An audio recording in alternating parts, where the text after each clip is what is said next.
యావత్ భారతదేశమంతా ఉత్కంఠభరితంగా ఎదురుచూస్తున్న రోజు ఇది. ఐపీఎల్ 18th సీజన్ ప్రారంభమైన రోజు ఈ రోజు 10 జట్లు 73 మ్యాచ్లతో ప్రారంభం అయ్యే ఐపీఎల్ మ్యాచ్ బెంగళూరు, కోల్కతా రెండు టీముల మధ్యలో ఈ రోజు హోరాహోరీగా పోరు ప్రారంభం అవుతుంది. అసలు ఈ రోజు ఈ రెండు టీముల మధ్యలో ఏ టీం గెలవబోతుందో మనం మాట్లాడుకుందాం. అనగనగా ఇద్దరు స్నేహితులు వాళ్ళు ఒక గప్చుప్ల వ్యాపారం పెట్టాలనుకుంటారు. ₹1000 పెట్టుబడితోటి వాళ్ళ వ్యాపారం స్టార్ట్ చేస్తారు. ఒక రోడ్డు పైకి వెళ్లి గప్చుప్ల బండి పెట్టి ₹1000 సామాగ్రి పెట్టి ఆ గప్చుప్ల బండి స్టార్ట్ చేస్తే ఉదయం నుంచి సాయంత్రం వరకు ఎలాంటి గిరాకీ రాదు.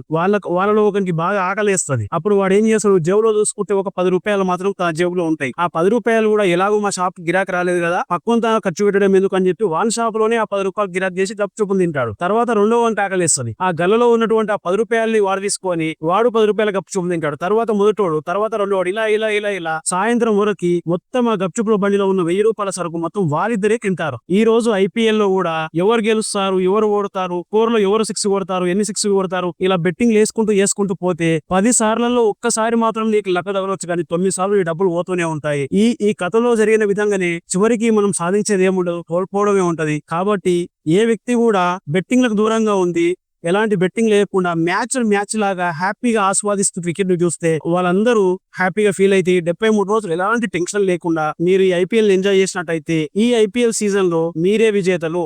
మీ కుటుంబంలో ఐపీఎల్ స్టార్ట్ అయిందని పేరెంట్స్ లోపల ఒక గుబులు పుట్టొద్దు, హ్యాపీగా ఫీల్ కావాలి. వాళ్ళు కూడా కుటుంబం అంతా కూర్చొని చూడగలగాలి. అప్పుడే ఈ ఐపీఎల్ మ్యాచ్ కి ఒక హుందాదనం ఉంటది. ఆ మ్యాచ్ చూస్తున్న మనం కూడా ప్రశాంతంగా దాన్ని ఆస్వాదించగలుగుతాము. ఎందుకంటే అసలే చాలీచాలని జీతాలు, ఆర్థిక మాంద్యము, డబ్బులు లేక యువత ఇబ్బంది పడుతుంది, వ్యాపారాలు సరిగా జరగట్లేదు. మనం ఎంతో కొంత సేవింగ్ చేసుకున్న అమౌంట్ ని బెట్టింగ్ లో పెట్టి అది చాలదు అన్నట్టు అప్పులు చేసి అది చాలదు అన్నట్టు మన దగ్గర ఉన్న ఆస్తిపాస్తులని కూడా పెట్టుకొని చివరికి వల్లకాడు వైపు మన జీవితాలు తీసుకోపోతే మన కుటుంబము, మనము, మనం నమ్ముకున్న వాళ్ళందరూ సర్వనాశనం అవుతారు. ఎన్నో కుటుంబాలను చూస్తున్నాము. ప్రతి సీజన్ లో వాళ్ళు రకరకాల బెట్టింగ్లలో డబ్బులు కోల్పోయి సూసైడ్లు చేసుకున్న కుటుంబాలు ఉన్నాయి. అప్పుల పాలయ్యి చిన్న భిన్నమై ఆర్థికంగా కుంగిపోయి మానసికంగా కుంగిపోయి రోగాలు వచ్చిన కుటుంబాలు కూడా ఉన్నాయి. కాబట్టి మనం అందరం సాయంత్రం మంచిగా మ్యాచ్ చూద్దాం, ఇంత టీ తాగుదాం, ఎంజాయ్ చేద్దాం, హాయిగా పడుతుంది.